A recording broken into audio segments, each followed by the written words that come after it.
Kagabi, ating natunghayan ang muling pagbubukas ng bahay ni Kuya.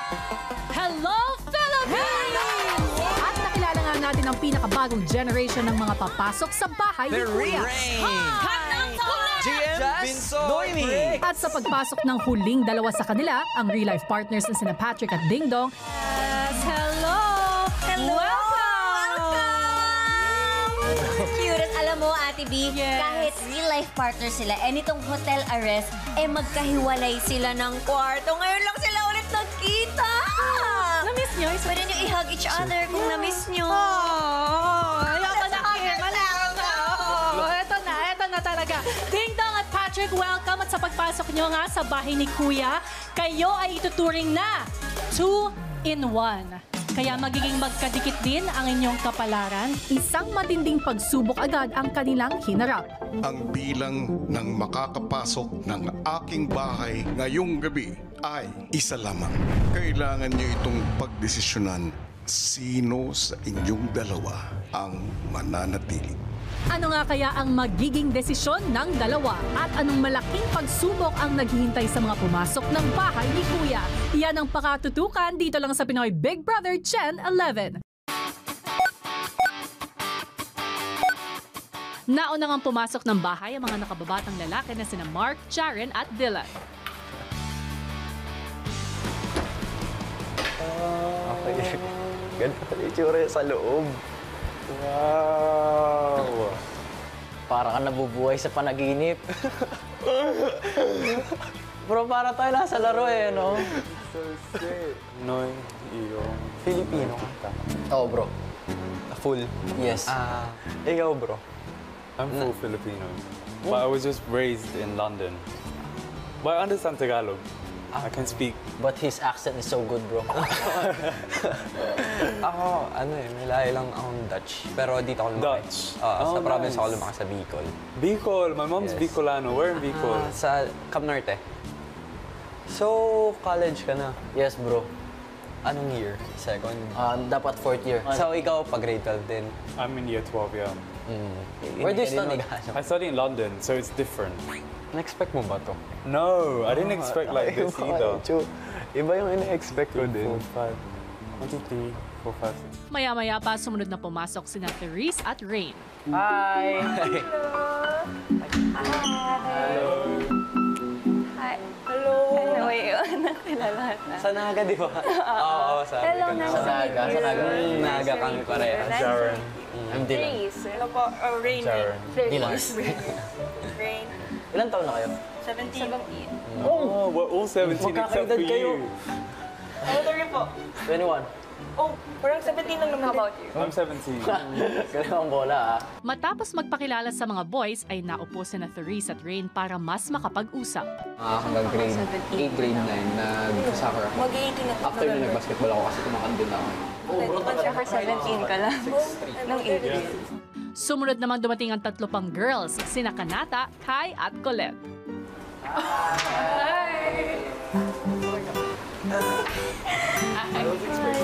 Hello? We're the 3K. Oo nga, no? Pinagsasama sa Rain. Ay, siguro tayo matatangka. Rain. Feeling ko. Pili ko lang. Hi, boys. Kai. Jaren. Dylan. Colette. Bini Colette. Kay na Kay ha, as in kay aga-aga pa lang ay kay Bibo agad-agad ito si Bini Colette. Kanata.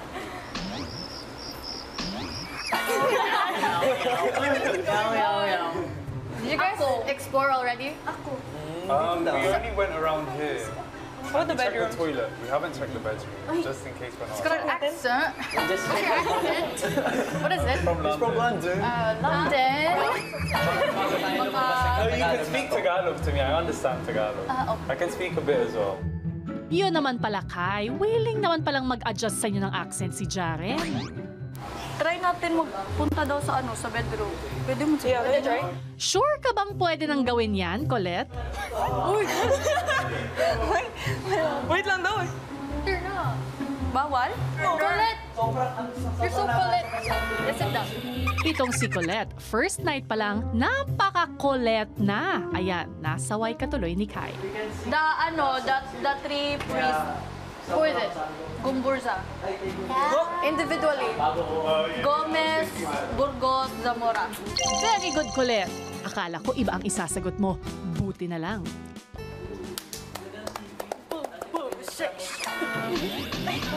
At may pasayaw pa nga. Tingnan nga natin kung natapatan ng mga sumunod na dumating ang energy mo, Colette. Pusda. Pusda.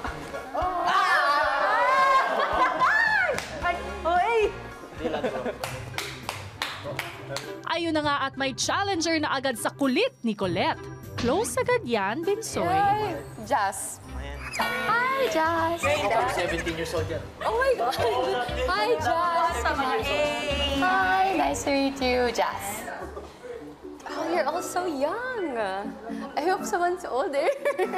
Older than me. Are you the oldest here? So far, yeah, 24. Don't worry, Jazz. Paparating na ang rest back ng mga nakatatanda. Aray.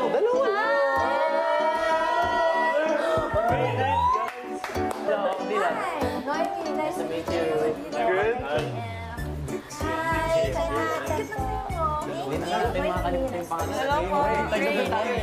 At si Noemi may pa-age reveal agad sa ibang mga girls. How old are you po? Secret. Okay. Sige, guess muna. 25. 26, 27. Grabe kayo, girls. Masyado nang nafa-flatter si Noemi. Parang kasama mo si Kuya Brix. Yeah. 32, so mga nasa 30 ka. 32, 31. Yes! Kasi partner nila yung age eh. At si Noemi, mas pinasaya pa ang mga nakababatang mga kasama. We don't feel very old at all. It's just we got wiser. Yeah. But you're not married. I am married. Sharon. She's married. Oh yeah, you don't know. Oh, mom. You're a mom. I have 2 kids. Yeah. She has 2 kids. Nasa daddy sila ngayon kasi nandito nga ako sa Big Brother house, diba? Sa Lithuania. Sa Lithuania. Namimiss ko sila. Sila talaga yung... Pero nandito ako. So It's an opportunity. It's an opportunity and I want to do it. Oh, diba? It's never too late. It's never too late. No, we made it, guys.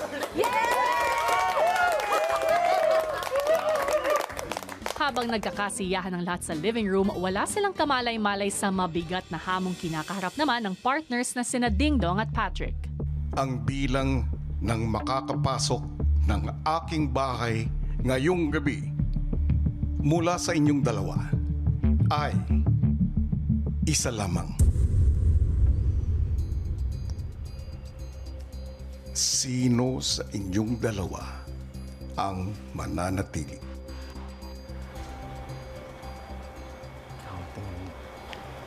Gusto mo ikaw? Ikaw? Well, gusto naman natin parehas. Kaya lang isa lang eh.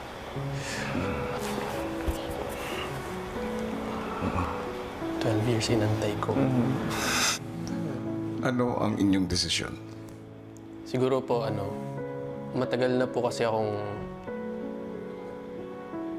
para nakikihalubilo sa maraming tao. And madalas po kasi talaga ako nag-giveaway para po maiwasan yung complications, I think. So, for the sake of the people I love and I care about, okay lang po sa akin.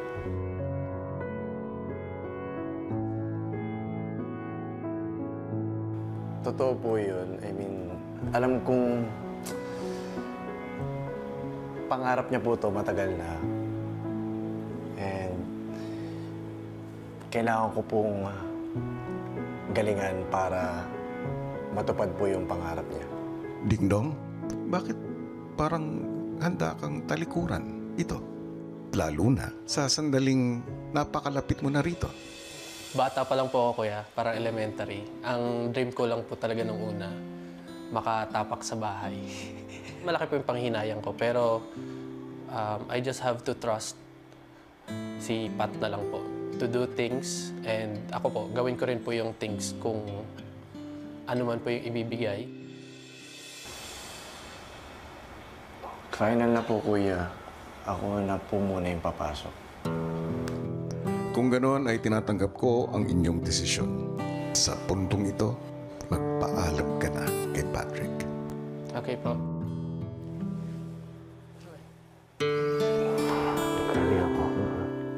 Love you.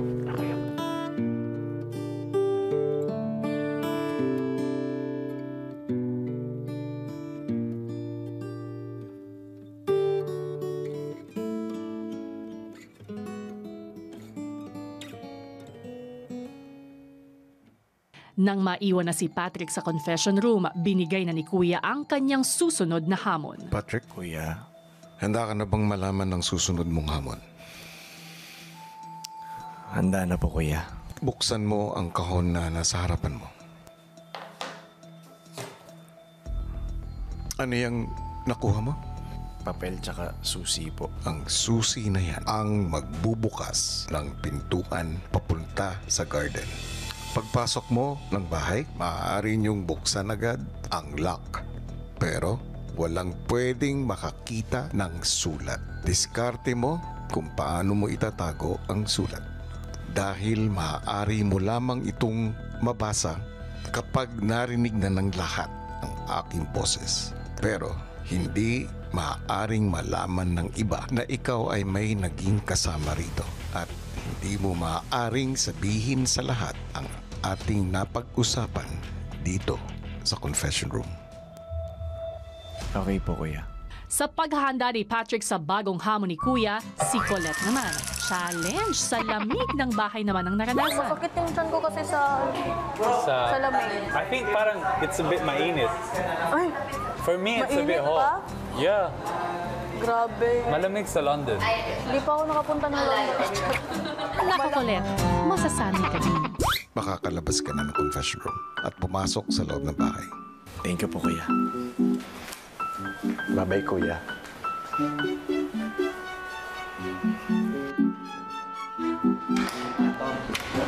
Ay! Sabi na yun, ate. Hi, Patrick. I'm Noemi. Matapos ang mainit na pagtanggap kay Patrick, sumunod naman itong hinanap ang pinto papunta sa garden. Yan lang. Kasi nakalock. Yeah, for sure. Now that the last Saan yun? Gusto mo bro, puntahan mo. Papuntang garden. Wala bro, bawal pa yung masarap. Hindi, ito yung susi. Oh my gosh, dala niya yung susi. Dala niya yung susi. Dito ba? Dali niya yung susi. Bro, take it na. Patrick, ang galing mo. Kaya pala namin. Kaya pala nagas ka. Kaya pala, nasa iyo pala ang susi. Nasa iyo pala ang susi.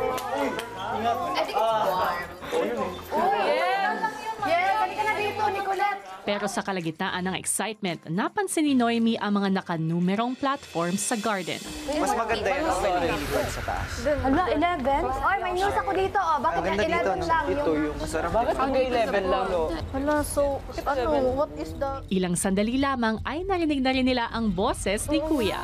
Maligayang pagdating sa aking bahay.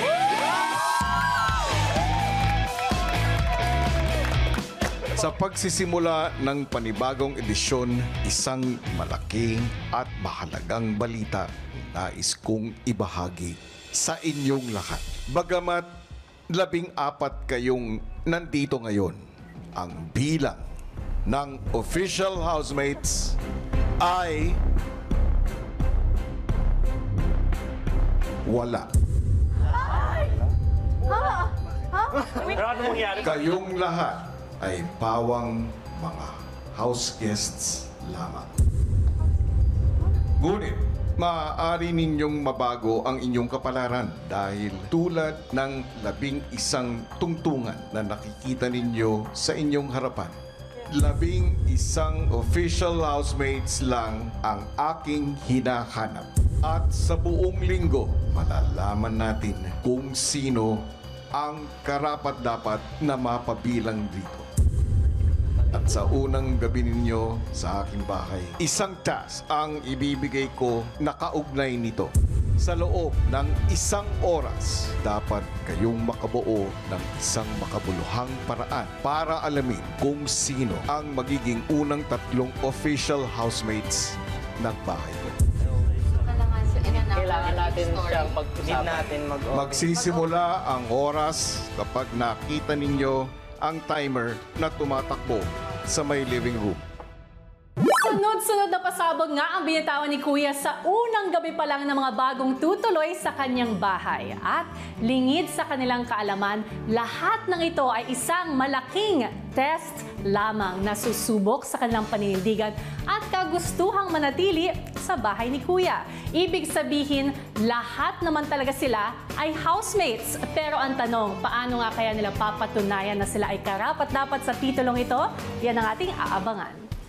Hello Philippines! Hello world! Doble naman ang pagsubok na kailangang harapin ni Patrick dahil sa kanya naman nakasalalay kung makakapasok pa ba ng bahay ang partner niyang si Ding Dong. Kung paano, Pilipinas sa Team Online, panoorin natin. Kanina lang, ang saya-saya pa nating lahat, ano? Ngayon, isip. Habang abala sa pagpaplano ang iba, si Patrick hindi naman mapakali. Humahanap ng tiyempo para palihim na mabasa ang sulat ni Kuya. Imagine coming here and then leaving right away. Samantala si Dylan may naisip na paraang makakatulong sa kanilang desisyon. Actually, may idea talaga ako. May idea ako paano siya gagawin. Paano?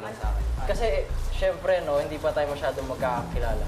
I feel like we need to tell our stories muna. Okay. To determine kung sino yung 3 na ilalagay natin sa unang housemate.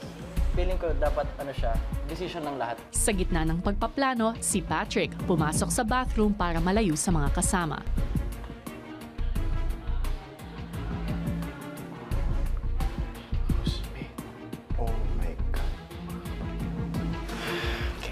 Sa paglabas ni Patrick, nagiging kumbinsido na ang lahat sa suhestyon ni Dylan. Storytelling daw tayo. Yun ang sa akin.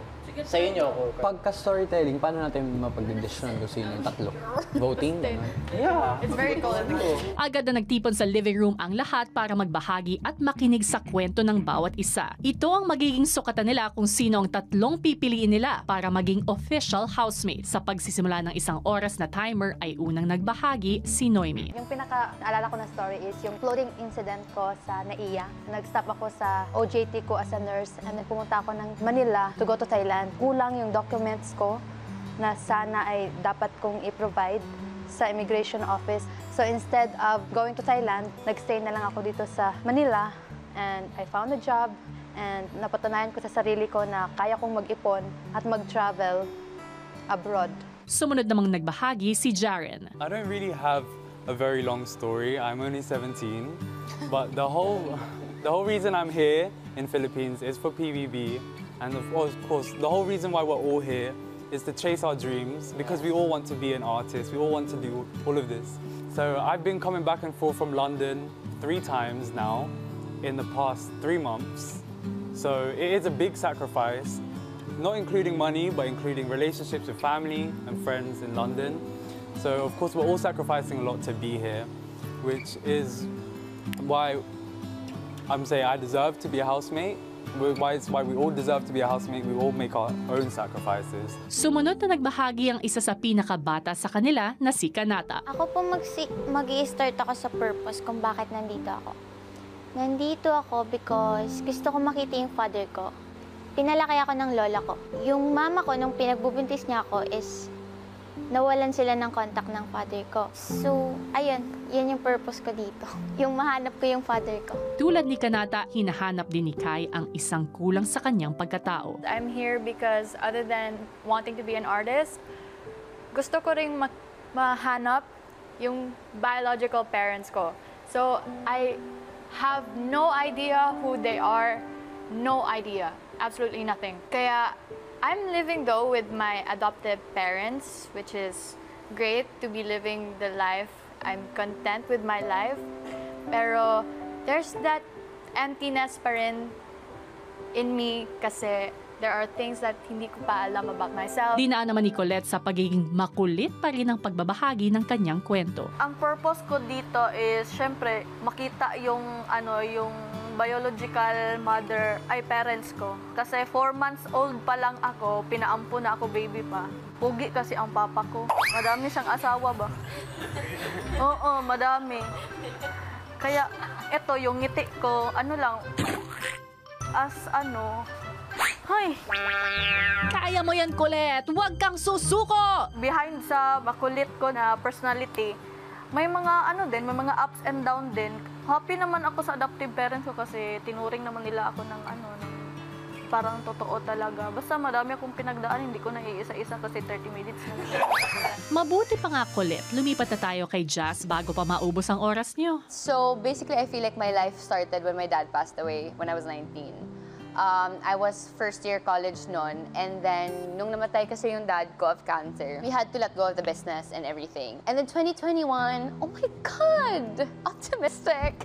2021, we found out my mom had cancer. A day after her surgery, yung boyfriend ko noon, na-admit also. And then we found out eventually after how many weeks he got cancer also.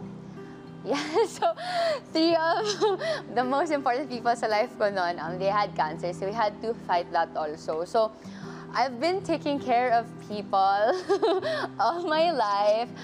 Right now, yung focus ko talaga is my brother. Napagtanto naman ni Rain ang isang bagay na dala ng pinagdaanan ng kanyang pamilya. 2019, my dad lost his job. And timing, my lola had cancer. So na-open talaga yung eyes ko about life. Na everything you have is temporary, and then, the only thing you will have talaga is your family and yourself. Kwentong pamilya rin ang ibinahagi ni na Mark at JM. Si Mami, pinalaki kaming, siya lang parang nagsusuporta, tapos sinusuportahan niya pa si Daddy. Pero okay lang naman, kasi iniisip ko lang naman, lahat naman ng problema is lumilipas lang. I came from a broken family rin, gaya ng iba. Nagkaroon kami ng stepfather, yun yung nagbigay sa amin ng magandang buhay. Then suddenly, he died last year lang. And papaiksayin ko lang, we lost everything, including our business. We also lost our house this week lang, honestly. So yun, kaya nandito ako sa harap niya. Kami nandito sa BBB for my family and for myself na rin. Isang pangako naman ang binitiwan ni Brick sa mga kasama kasabay ng naiibang karanasan na ibinahagi niya. 2012, nagsimula ako sa pagbabarko. 20 pa lang ako noon, imagine. 2017, I was diagnosed sa barko na nagka-Bell's palsy.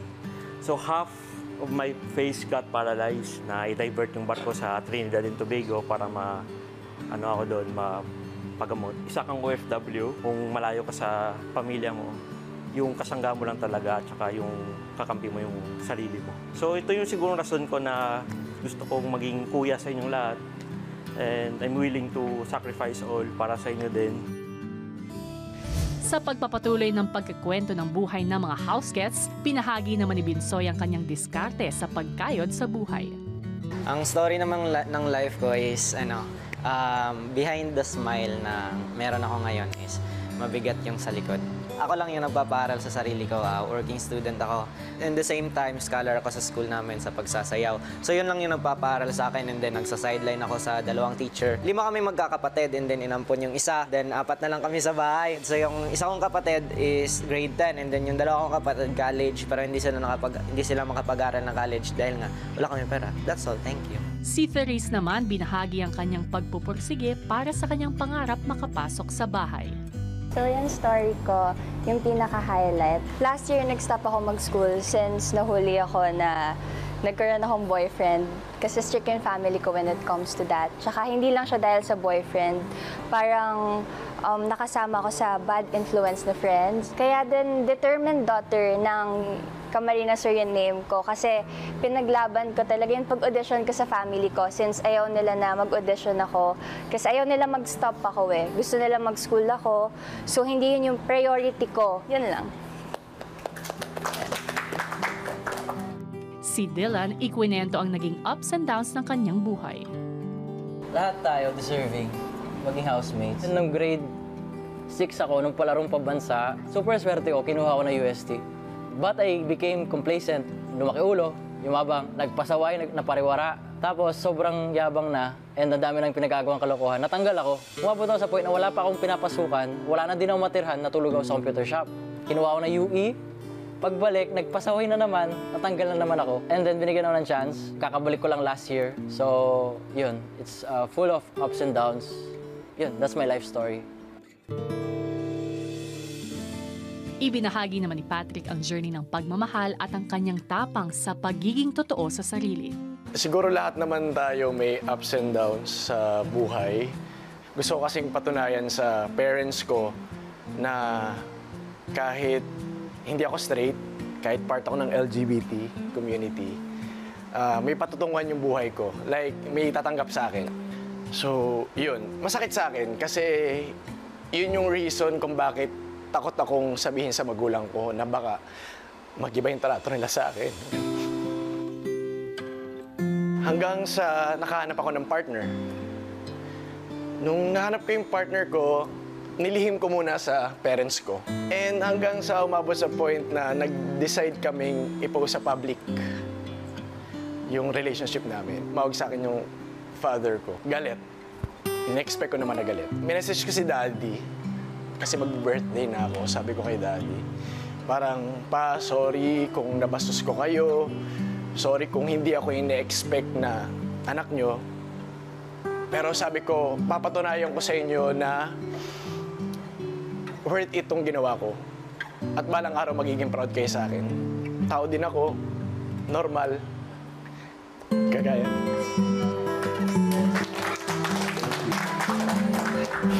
Matapos marinig ang mga storya ng bawat isa, nakaisip na si Patrick ng paraan ng pagpili ng patas para sa mga kasama. Mahirap kasi bilangin to kasi makakalimutan mo ito.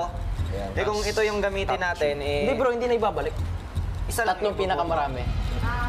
Pipili lang kayo ng... Isa. Gamit ang 2 alcohol bottles, isa-isa na lang bibigyan ang para sa kanila ay karapat-dapat na maging official housemate ni Kuya. Ang 3 na may pinakamaraming alcohol bottles ay ang kanilang magiging first official housemates. Bro, get one and pass na. Gusto nyo umupo? Ay, like, dito tayo para... Pwede, no? Kasi sakto tayo 14 dito eh. Sakto tayo 14. Tapos dito natin lalagay yung each na alcohol. Sino-sino kaya sa kanila ang 3 na mabibigyan ng pinakamaraming alcohol bottles?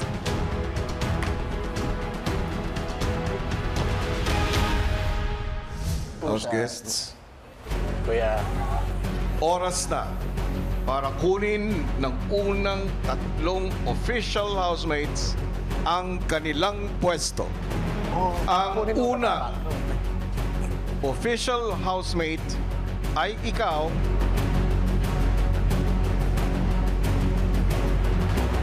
Briggs. Well, thank you guys. Tumayo ka na sa tuntungan at kunin ang iyong pwesto sa bahay ko. Thank you guys.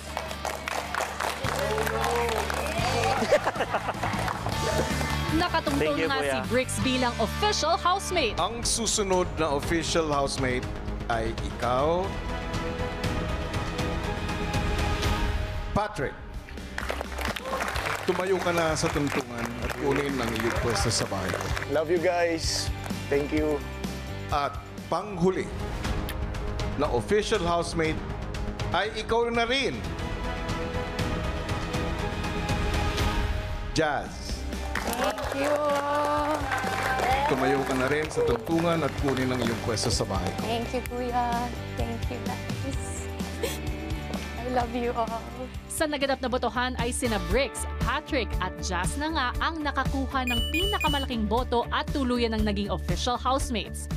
Binabati ko kayo, Briggs, Patrick at Jazz.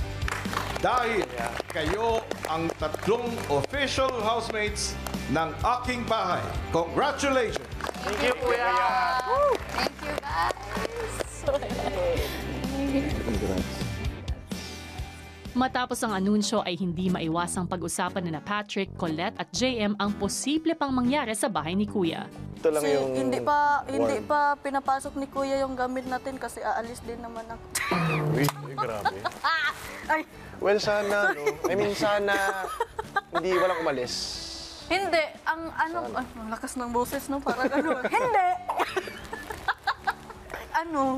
Feeling ko yung mga slots na yan, paglalabanan pa yan. Pero grabe no, umpisa. Grabe! Unang Ano gabi ba? pa lang. Parang Anong tawag eviction yan? night na. Oo. Plot Practice. twist ba? Plot twist. Sikapin talaga natin na makuha yung ano. Ang hirap. Maya-maya pa ay isa-isang ipinatawag ni Kuya sa confession room ang 3 napiling official housemates. Maligayang pagdating sa aking bahay at congratulations sa pagkakapili sa iyo ng mga kasama mo. Yun nga po eh. Salamat din po. Thank you po, Kuya. Thank you, Kuya. Kuya, hindi pa siya nagsisink in, pero sobrang grateful ako sa lahat as experience na official na. Finally. Sa puntong ito ay buksan mo ang kahon na nasa harapan mo. Kunin ang laman nito at isuot bilang simbolo ng iyong pagiging isang official housemate. Binabati kita, official housemate, Jazz. Congratulations. Thank you, Kuya. Sobrang nakaka-overwhelm, Kuya, and sobrang inspired din and motivated na ma-meet ko yung mga housemates din at pinili po nila ako. Actually, lahat naman po kami deserving po eh. And parang nag-flashback lang since high school. Pangarap ko dito sa confession room and now naging official housemate na. So maraming salamat po talaga. Ano ba ang halaga nito para sa iyo na ibig sabihin nito ay official housemate ka na? Siguro pagpatuloy ko pa rin po yung pagiging isang inspirasyon knowing na ako yung pinakakuya pala dito ngayon. So gusto ko ma-motivate yung mga housemates, especially mga batang housemates, and to give them inspiration din po. Siyempre sobrang saya po, Kuya, kasi isa sa task na binigay nyo nga po is maging official housemate para makasama ko na po si Ding Dong. Para sa iyo, anong halaga nito? Siyempre sobrang halaga po, Kuya, kasi hindi lang po to para sa akin eh. I mean, sa aming dalawa po ni Ding Dong. Yan, nagtiwala po siya sa akin. And yun, dapat magtiwala din po ako sa sarili ko na kaya ko. And luckily, nagawa ko po siya para sa amin. Dahil napagtagumpayan mo ang aking hamon para sa iyo. Ibig sabihin ay matutupad ang ating kasunduan. Thank you po, Kuya. Sobra, thank you po. Kung kailan ito mangyayari, ay malalaman mo sa takdang panahon. Okay po, Kuya. Paglabas sa confession room, si Patrick. Sana proud ka sa akin. Dili.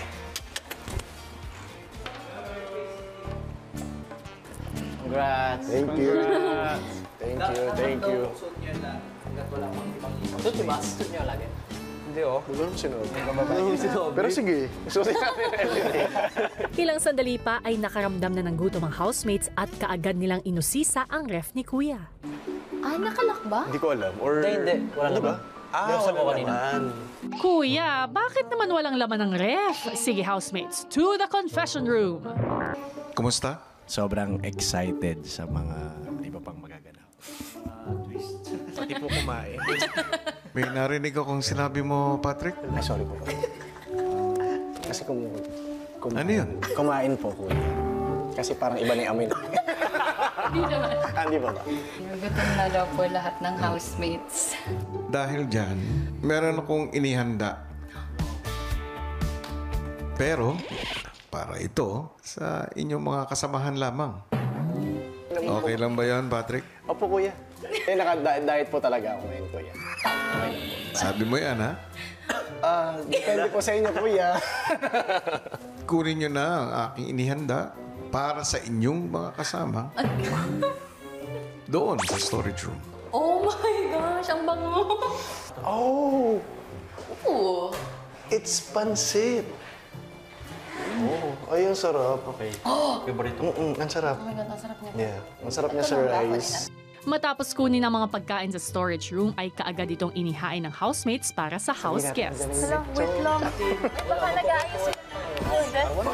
Student work yun. Surprise! Ito na yung food nyo. Wow, rice! Yeah! Pagsisilbihan mo na namin kayo. Yay! So, tinapa. At saka pancit canton. Ay, sarapi! Masarap yan, pansit sa may rice. Oo nga, Jaren. Bakit parang hindi kayo happy? Luto namin yan. Para sa inyo yan. Para sa inyo. Sakto, para sa inyo. Uy, kainin niyo yan, ubusin. Uy, kain na kayo. Hindi po kayo kakain. Diet kami. Para sa inyo talaga yan. Huwag kayo kumain? Parang ako kumain. Oo nga. Ayoko no. No. Handa ni Kuya. Hindi, kasi yung sa kanila mas masarap. Nang maihanda ang pagkain ng house guests, muling pinuntahan ng housemates si Kuya. Okay na yung mga kasama niya. Opo, kuya. Ayaw nga po nila kumain eh. Ayaw nila kumain, kuya. Ayaw po nila kumain, kuya. O bakit? Inaantay po kami. Okay na ba kayo doon, Patrick? Wala pa kayong pagkain? Ikaw, okay ka ba? Ako okay eh. Okay lang ako. Oo, pero si Just tumutulong ng laway. Siyempre naman, official housemates. Maaari ko bang pabayaan kayo? Kuya. Habang kausap ni Kuya ang housemates, ang house guests nagsimula na sa kanilang pagkain. Like, sorry. Social kapag Oo, tapos nilalagyan lang ng kamatis. Tapos Baka ito. Kuya, someone can take my fish. I'm allergic to fish. Yun sa akin. Sa kalagitnaan ng masarap na hapunan ng house guests, Kapagain pa. Meron pa. Grabe. Hindi namin alam. Hindi namin alam. Sorry. Bigyan ng karapatan. Bigyan ng karapatan. Buksan na daw. Rain, ano nangyari? Bakit parang nasasaniban ka dyan? Pagkatapos masarap na salo-salo ay ipinakuha na ni Kuya ang luggage sa storage room. Where I... Ang dami. Sana ko mag-e-slip. Pwede ka dito. Wow! Okay, go. Ang ganda. Ang girly-girly. Uy, may pang ano, oh. Na-miss ko yun. Pang face. I don't think so. Makapag-skincare na tayo. Mas bata ka naman. Meron ba? Wait lang. I'll take this one. If walang pangalan. If walang pangalan. If walang pangalan. Matapos makapag-ayos ng kani-kanilang gamit ay pinaghanda na ni Kuya ang lahat para matulog. Good night, Kuya. God bless. Hindi natin na-clarify. Oh my God.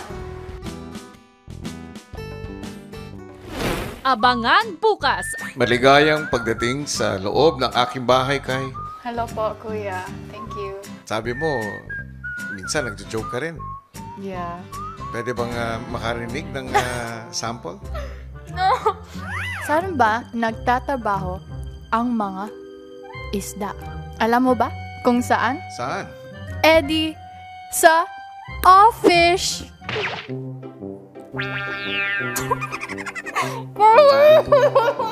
Kumusta yung unang gising sa loob ng bahay ko? Oh, very goosebumpy. Meron bang word? Yeah, meron po. Sa vocabulary ko. How do you spell it? G-O-O-S-E-B-U-M-B. Bump.